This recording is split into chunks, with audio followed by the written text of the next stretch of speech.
tell me what's going on again? Because I didn't really understand. It sounded crazy. Yeah, I mean, he got a surgical enhancement. He said it took 15 minutes, about $8,000. Went from 3 to 11 inches because he ran out, and now he doesn't run out anymore. So I was just like, super duper pause. 3 inches pause. Yeah. Yo, Stat, you making that up? yeah, it's not even a quote. Like, it was said directly from his mouth to Stephen A. And Stephen A. was like, I didn't ask that. Yeah, exactly. Stephen, it was TMI for Stephen A. Fucking Yeah. nobody listen. Nobody want to talk about it. Yeah, listen, at the end of the day, for you to even feel comfortable having this conversation is crazy. You probably got a BBL, nasty ass. Fucking shit. Probably wear a waist trainer. Oh, shit. Get his eyebrows done and all that, man. You one of them niggas. BBL. I'm gonna let him do what he gotta do. I don't know. Just that, is it a BDL now?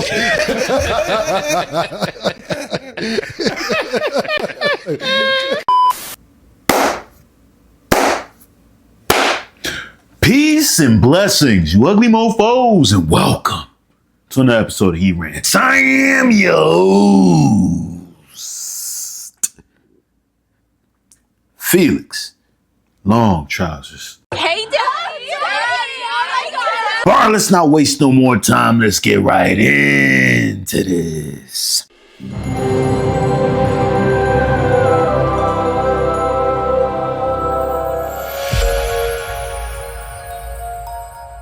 Guys, we gotta talk about Camron. Camron. It is only February, and I think right now, I know that he's beefing with at least 2 people. Jim Jones and the main guy of the hour that we're talking about now, Chad Ochocinco. And hey, listen, I feel like old heads going at it is so entertaining. Like, it's like, I want to say, like, you guys need to grow up, man. We got to get older. We got to be more mature. We got to let certain things slide. But man, when it's not me going through it and I'm just watching, my goodness, is it beautiful. There seems to be some, I don't know, animosity towards them because there was a time that this guy, Chad Ochocinco, kind of gave Camron's podcast, It Is What It Is, Camron and Mace's podcast, that is, It Is What It Is, some praise, right? Some praise by pretty much saying that, yo, eventually I'm coming for your spot, right? I'm coming for your spot, seeing that you guys have such a great, podcast and everything.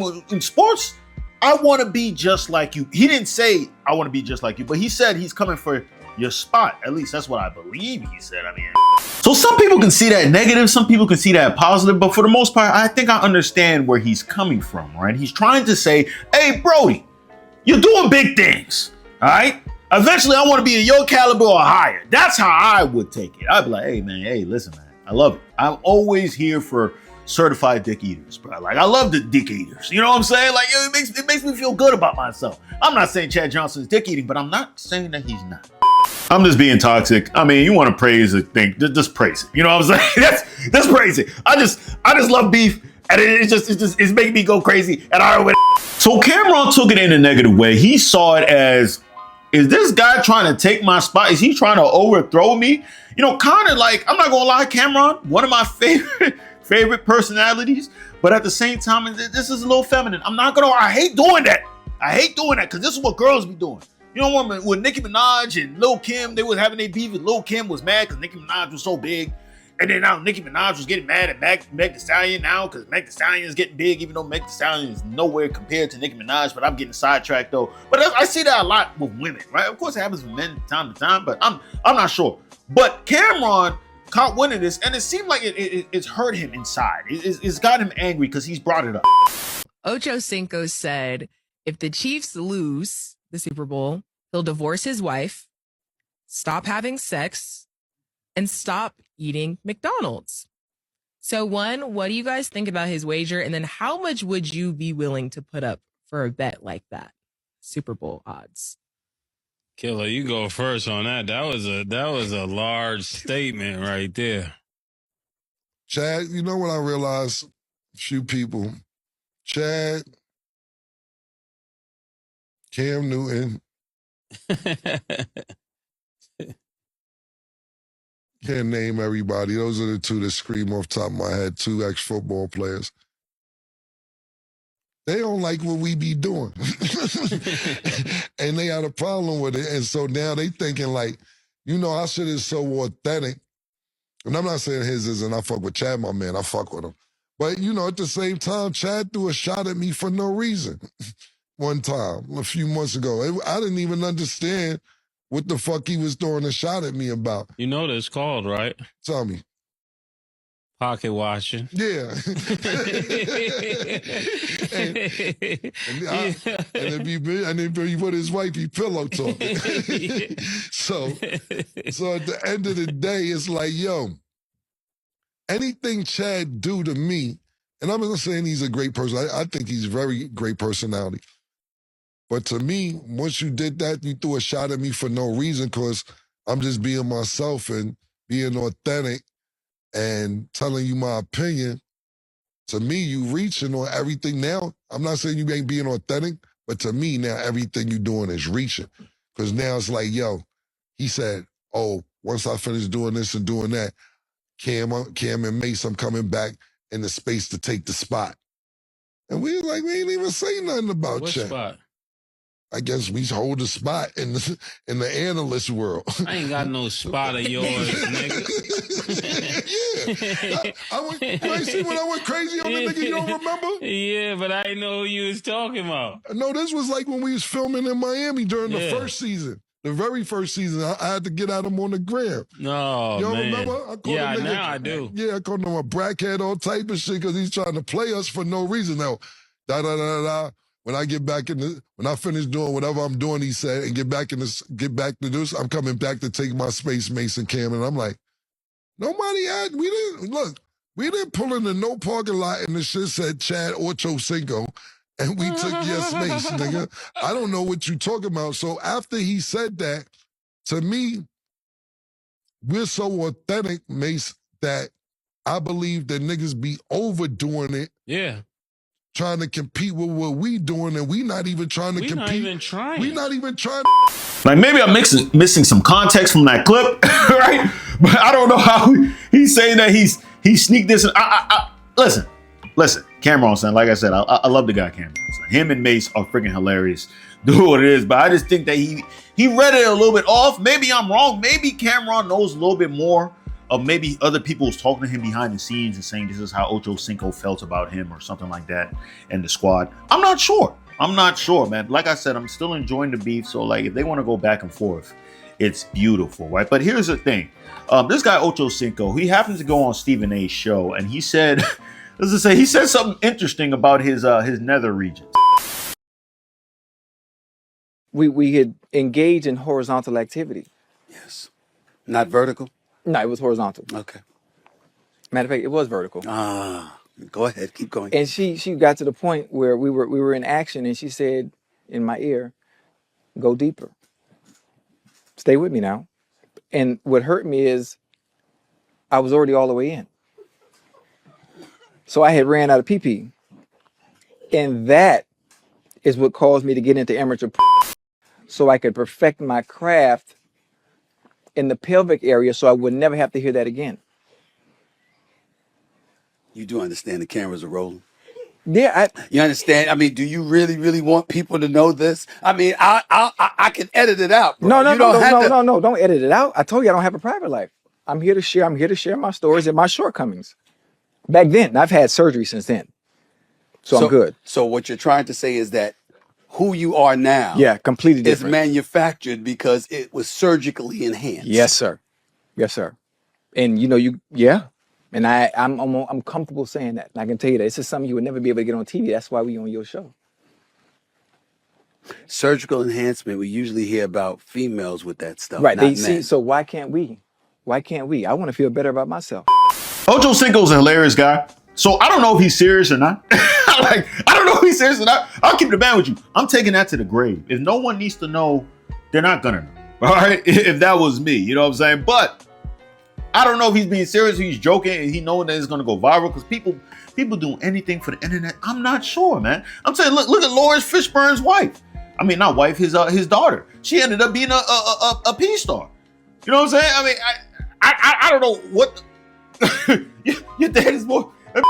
I will say this: if that story is true about about getting the larger PP, which it's hard for me to believe it is true. But I mean, if it is true though, son, some of y'all girls got to learn, right? It's like what do you like? You say go deeper. Like you don't feel my pelvis or your pelvis, ho?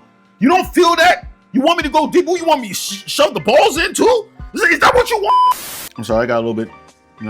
Listen. And you think I have a small wood? I don't. I'm just saying. It's just sometimes it's like how deep. Like how deep you want me to go? Son, we trying to go 9 feet deep in this joint. Like what are we doing here, son? Who you been messing with before me? Like that's the question I want to know. Cam and Mace found this as a great opportunity to talk about Chad, right? I don't know. Like I just got the clip. I don't know some context or something. Like I said, maybe some stuff has happened behind the scenes. But this guy Cam decided to have his own little dialogue, and my goodness, this guy does not like Ochocinco. So like he's really harping on those comments. And listen, I'm here for it. Freaky ass niggas need to keep their ass inside, man. You know what I'm saying? This is what they need to do, man. Fuck is you telling another grown man about you getting your tool piece a little bigger, man? I don't really fuck with Chad or Ochocinco, to be totally honest with you. He all right, but at the end of the day, when we started this show, the nigga was hating from the very beginning. We started the show, we was doing very well, it was very successful. We didn't have no deal, no sponsors or nothing. We was doing this off the muscle. He comes out of nowhere talking about, yeah, I'm gonna get myself back together and I'm taking Cam's spot. Why the fuck you gotta take my spot, nigga? Fuck is you talking about? You been a football player your whole life, nigga. Now because I'm doing sports, you come and take my spot. And at that particular time, we had only been doing the show about 2.5 months, 3 months. But that's how much of an impact that I had that bitch ass nigga felt threatened. You know what I'm saying? Then after that, we try to call him. Shout out to my nigga Bub. My nigga Bub knows some niggas he know. I tried to give him a job. He like, yo, talk to my agent. I said, I'm talking to you now. What the I don't do business like that. I talk to my agent. See, you so dumb you can't even speak for yourself, stupid motherfucker. I tried to offer you more paper than you probably get now. Ask Mark Jackson how he got paid. Ask Mike Irvin how much he got paid. Ask them niggas if they was living lovely off the checks me and Murder would send them niggas. Ask them. I bet you ain't getting paid the money that Mark Jackson and Mike Irvin got paid working with us. I don't know this for a fact, but ask Mike Irvin and ask Mark Jackson if they get paid lovely. And if I threaten niggas like you, this is why you going to do the shit you doing. Fucking telling Stephen A about getting your piece bigger? Yo, I don't like you, nigga. I don't like you. I don't like your your whole style is bitch made, nigga, and I don't fuck with you. Try to give you a job, and then you go and suck the nigga Shannon off. Ooh, Shannon, why you go suck him off? For what? Pause. I came to you first. Oh, my agent handles anything. You dumb motherfucker. Your agent probably robbing you, probably not as much well off as as niggas think you are. And if you still need a job, I ain't hiring no more. You better hope the nigga Shannon keep you with him, nigga. I don't like you. Hating on me for no motherfucking reason from the jump. Fuck you. Damn. Wow.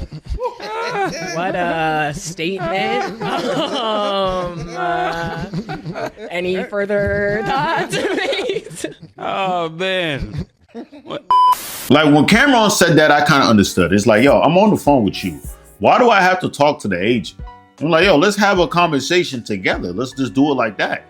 No, you gotta talk to my agent. And I also understand Ocho's side, right? Because sometimes the agent is more, is more understanding when it comes to negotiation tactics and all that stuff. So he understands. But like I said, I understand both sides. I understand both sides, man. But I feel like we're on the phone with each other. Let's talk. Let's talk. Like, how much are you willing to pay? Blah, blah, blah. I'll run that through, like, and see exactly, like, okay, what are my numbers looking like?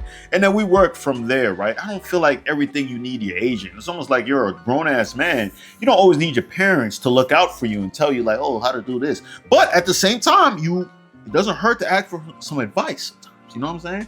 I would think Ochocinco's been in this game so long that he wouldn't need his agent as much. But like I said, who am I to judge, bro? I don't know, son. I'm just here for the beef, the roast beef, the heavy beef, the Arby's.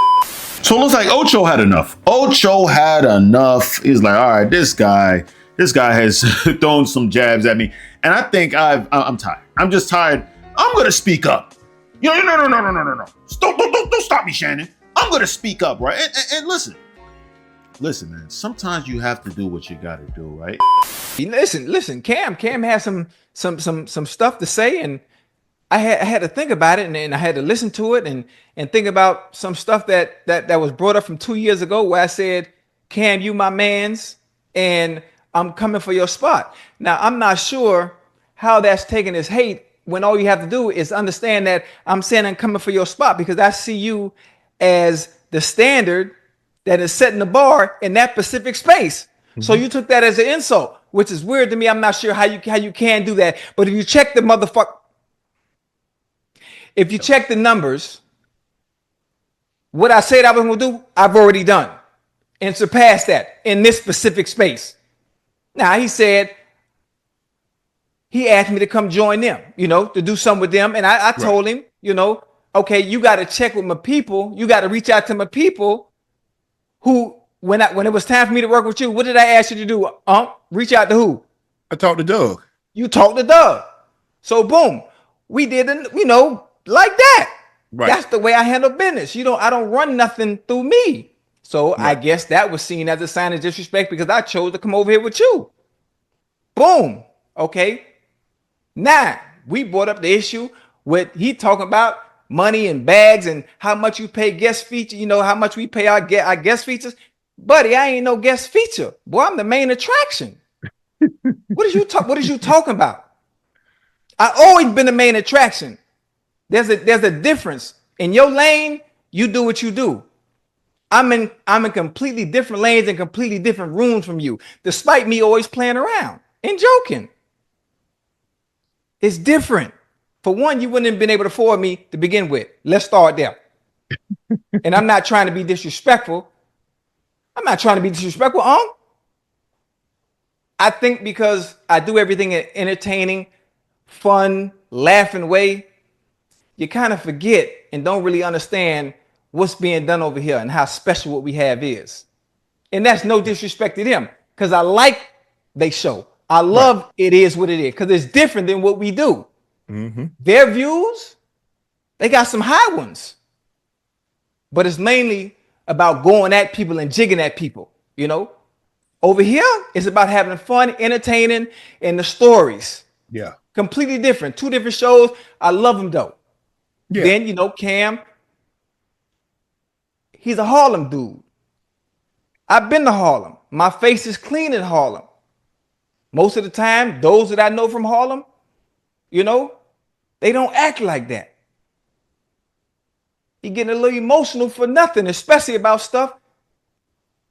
That allegedly happened 2 years ago. 2 years ago, and it was a sign of respect because I see you as the standard of what it is to be the best at in this space. Right. Then the Stephen A thing. You talk about weird and you don't like my vibes. Listen, for one, the whole world know I'm joking and trolling. It's a funny story that wasn't even true to begin with, and you took that serious. So then now you're getting personal with the words and the talking. I post my location where I'm at every day.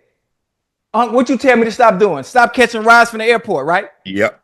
Everybody know where I am every single day, no matter what city I travel to. I'm outside all the time. If it was really an issue, or you really didn't like me, and it was a problem, I'm easy to find, especially in Miami. If I'm not mistaken, you be here. Y'all film here, if I'm not mistaken. I show everybody respect, I show everybody love. What's one problem that you've always gotten on me about doing a show like this? I don't do enough what? When it comes to talk about players. Yeah, you don't critique enough. I don't critique enough because I'm always showing love. I'm always showing respect no matter what. I never get out of line with nobody. Right. But the words that were displayed as if it's a personal issue. Now, if it's a personal issue, which I've never had with anybody because I always show everybody love and respect, I'm easy to find because I'm outside. Always. In Harlem too. That's your stomping grounds, right? I be at Ricardo's all the time. Matter of fact, I'm going to be in New York Monday, and I'm going to be at Ricardo's at 5 o'clock. To be exact. But it's always love. No, never disrespect. And that's it. And I love you. And I love you. Unless you want to go another route. Yes, guys, a whole 5-minute monologue. See, a lot of what Chad said was, I feel like it's pretty accurate, man. It's like, yo, bro, I be pretty chill with people. I don't really cause a lot of problems. You know what I'm saying? I might have headbutted my girlfriend, but who's to say that she didn't deserve that shit? We might have to cut that part out. Nah. She deserved that headbutt. No. Because have y'all seen how she acts? You telling me that she don't, like, how do you get headbutt unless you in somebody's face? You think he walked up to her and headbutted her like that? Nah, she was probably in his face. Probably then he cocked his head back, his bald head, knocked that joint, son.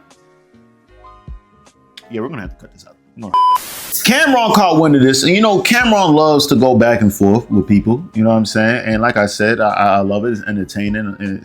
He's a hilarious guy, right? And he caught wind of this, and I think it was kind of the moderator spoke about it on the show, and she was kind of like, she was being a little messy. I'm not gonna hold you. She was a little bit like, she pushing the stuff out there, trying to instigate them going at each other. And listen, man, I don't want to see Camron in. Well, actually, I would like to see Camron and Ochocinco head to the ring. You know what I'm saying? Especially if they're around the same area. Why not? I think hit the same fisticuffs. I think Camron is like what, 6 foot. I think Ocho's like what, 6 foot, 6'1", maybe. Fair height comparison. They look like they're about the same build a little bit. Maybe Camron might be a little bit bigger. Chad might be a little bit more fit. I don't know. Either way, they might be able to go to the fisticuffs. I would love to see that. You know what I'm saying? But he pretty much said that he's gonna eventually, have to respond. We have a lot to talk about. Sports too. There are some people chatting. I don't know if you, Cam, have seen it yet or Mace yet. Who? On the internet. Ochocinco had a response to Cam and some words about the show. Talking about numbers, views, talking about somebody can't be afforded, where he's going to be at, where he's posted up. He's good in Harlem. Who can't afford it? Things. What? Apparently, he's saying y'all can't afford him. And a lot of other things. So, yeah. Well, listen. I'll be back. Wait, Killer. Every time I call you, Killer, and say, I'm going to grow up. This is what happened. I told you. How you get? See, 24. We had to push 2024 back to 2025. All right, go ahead, Killer. I'm gonna chill out. Oh, no. I was saying that I'll be back in the studio tomorrow. I'll adjust it because I had to find out everything he said. Everything. I don't know. I'm late. Like I said, I wasn't feeling well yesterday, but now that I know, I feel a little better now, actually. But I'll wait till I get in the studio tomorrow. We'll see how it goes from there. What did he say again? He said a lot of things, and I will definitely catch you guys all up to speed because y'all know I'm on Twitter, and I know y'all probably wasn't even seeing that, but yeah. Oh, I was man. On Nightcap. Yo, bro. So, yeah. This is the Tito Jackson shit I told you, brother. This is what happens when you do shit when you can't go back and forth. Not only that, he's a habitual woman hitter. Wait, Killer, chill. I'm saying, this is on top. I don't know how niggas working with a habitual female hitter. If Shannon Sharp and whoever other networks want to work with somebody who actually headbutts females, cool, but we'll address it tomorrow. My bad. I ain't even, let's do it. One more time for Tito. I got Tito. I get Tito one round. Then I gotta go about my business after that. After that, I gotta go about my business. Because I realize, Murder, when I say something, I say shit and forget it. Niggas say shit and regret it. But I see when I do say shit, it hurts for months and weeks and possibly years. So I dig it, but I'll touch up on it. But yeah, it's a habitual woman hitter. I don't like his energy. So I'll give him one more time. Pause. We'll do it tomorrow. Okay, tomorrow it is. Hey, well, They didn't push you back, Killer, to 2026 now. Yeah, I don't know why. I mean, that's on them though. Yeah. So I'm waiting for the response. I haven't heard the response yet, but you just see he also spoke about him headbutting girls. Like I said, we have to understand it's never really good to headbutt a woman if you're a man, unless it's necessary. And I still, for some reason, I feel like y'all seen this lady, bro. You seen how she acts. Do you really think he just Chad really don't be having beef with nobody? Let's keep it a man. That's one thing that he said that it's true. I don't really see him having beef. It seems like everybody likes him. He's cool. The women are around him, just love being around him and stuff. And like, yeah, he might have cheated on his girl from time to time, but what professional athlete hasn't, right? But then this woman, she's had problems everywhere she goes. And then now people are like, I can't believe he headbutted her. You know what I'm saying? And here's the thing though, right? And this is why I say that the headbutt thing is all BS, right? No, he really headbutted her. I'm not saying like he didn't headbutt her, like that's like some type of folklore or myth. He definitely headbutted her. But the thing is, people are ignoring the fact that even though he headbutted her, she still be trying to talk to him all the time, right? Maybe not to get into a relationship, but just like conversating, just checking up on him. They just always doing stuff. How, for a dude that, because she makes it seem like she's so traumatized, for a dude that headbutted you and you still cordial and cool with him, that's kind of like, I don't know. I feel like she's a piece of shit. She was probably acting up. He probably had enough, headbutted her. You know what I'm saying? Who knows? He didn't say, and he's a big man. He's not gonna say like, oh, she hit him or anything like that, or he was trying to get off, then he headbutted her or something like that. He's not gonna say any of that. So as far as we're concerned, he just headbutted her. You know what I'm saying? So listen, I'm gonna say this. You gotta read between the lines sometimes, right? I'm sorry. People gonna hear what I'm saying right now and say, Felix, you're crazy. I can't believe are you saying it was okay that you headbutted her? Listen, bro, I'm just saying like this. We have to go for straight equality. I'm not out here saying you beat women, but I'm saying we're not going to make it seem like this woman's an angel and that headbutt might have not been justified. So we're probably going to have to delete this whole part out of the video. But that's all I got to say on this beef, man. It's crazy, man, seeing two grown men going at each other like this. I think the only way they can handle this is by like, boxing it out, knuckle up, swing it, bow, bow, some fisticuffs. I think that's the only way it can work. I don't know. Let me know in the comments below what you guys think about the situation. I definitely want to hear what you have to say. And that's all I got to say. Peace and blessings, Wiggly Mofos. And I'm out.